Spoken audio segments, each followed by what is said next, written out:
আসসালামু আলাইকুম। আশা করি আপনারা সবাই ভালো আছেন। আজকে একটা ছোট ব্লগ নিয়ে আপনাদের সামনে হাজির হয়ে গেলাম।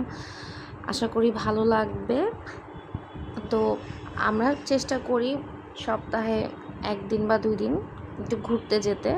কারণ সবসময় বাসায় থাকতে বা কাজ করতে তো কারোরই ভালো লাগে না। তো যখনই সময় পাই আমরা যখন ঘুরতে যাই চেষ্টা করি আমার ২ মেয়েকে সাথে নিয়ে যেতে। কারণ আমাদের মতো কিন্তু আমাদের মেয়েও দুজন খুব ঘুরতে পছন্দ করে।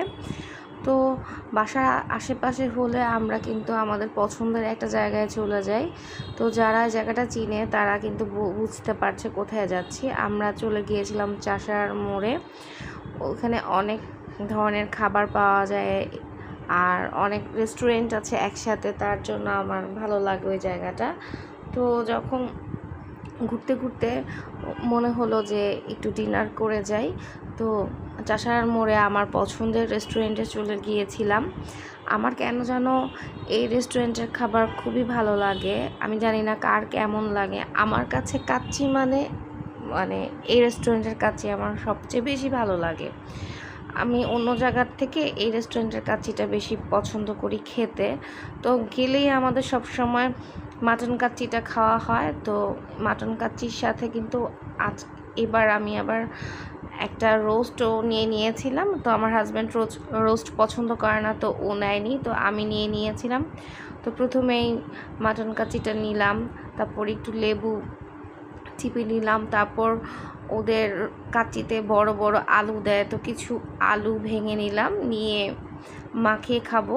তো আমি যখন ভিডিওটা এডিট করছি দেখছি যে আমি খুব আস্তে আস্তে মাংস ছিঁড়ছি বা আলুটা ভাঙছি।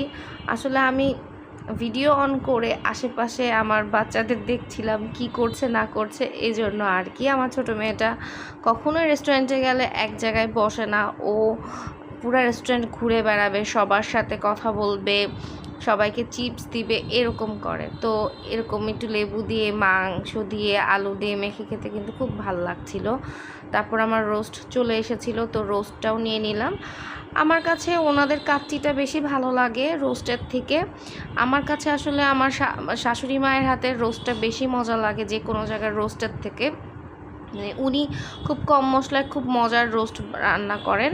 তো একদিন আপনাদের সাথে অবশ্যই তার রেসিপিটা শেয়ার করব। আর এখন আমি রোস্টের ঝোল দিয়ে একটু খেয়ে নিচ্ছিলাম, সাথে একটু রোস্টও ছিঁড়ে নিলাম। আমার কাছে অন্য জায়গার রোস্টের থেকে বা কাচির থেকে ওনাদের খাবারটা বেশি মজা লাগে। এখন খাওয়ার পর বসে বসে একটু হাড় চিবাচ্ছিলাম, আর সাথে ছিল ঠান্ডা ঠান্ডা বোরহানি। তো এই পর্যন্তই আমার ব্লগ। আশা করি আপনাদের ভালো লেগেছে।